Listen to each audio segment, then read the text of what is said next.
Trump says U.S. gave $60 million for food in Gaza, then complains he didn't get a thank you. In apparent reference to American funding of the controversial Gaza Humanitarian Foundation, which is supported by Israel, Donald Trump has complained that no one has thanked him for providing millions of dollars of assistance to Gaza. Speaking in Turnberry in Scotland alongside European Commission President Ursula von der Leyen, Mr. Trump was asked if Israel should be doing more to get aid into Gaza.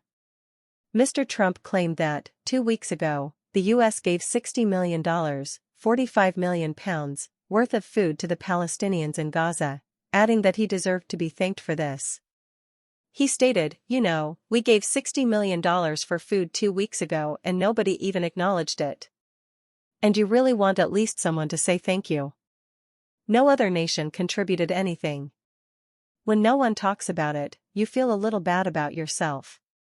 Before adding, it would be nice to get at least a thank you, he stated that none of the European countries have given anything.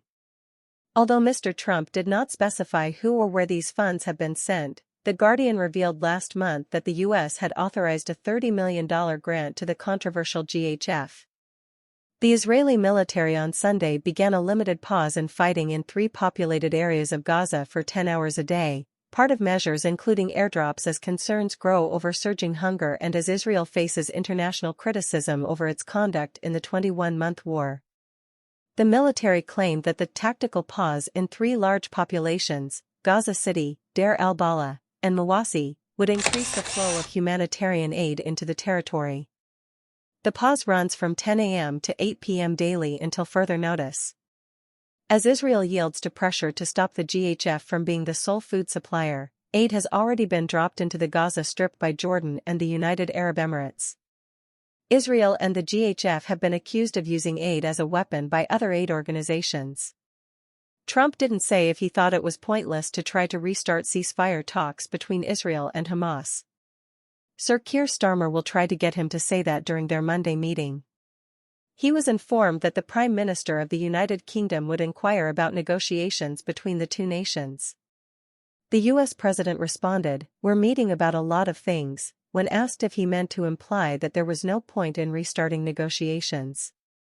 "We have our trade deal and it's been a great deal. It's good for us. It's good for them and good for us. I think the UK is very happy because they got it after trying for 12 years and it's a great trade deal that works out well for both of them. We'll be discussing that. I think we're going to be discussing a lot about Israel. They're very much involved in terms of wanting something to happen. By the way, he is doing a very good job." He added that he was not in a good mood as he sat down with Ms. von der Leyen at the top of their bilateral meeting in Scotland. It was put to him by journalists that he seemed in a good mood as he was questioned about the likelihood of the US and EU striking a trade deal. He said, "I'm actually not in a good mood, but I will tell you I think the chances are, yeah, I think Ursula would say, probably 50-50, of making a deal." He replied, "I'm actually not in a good mood.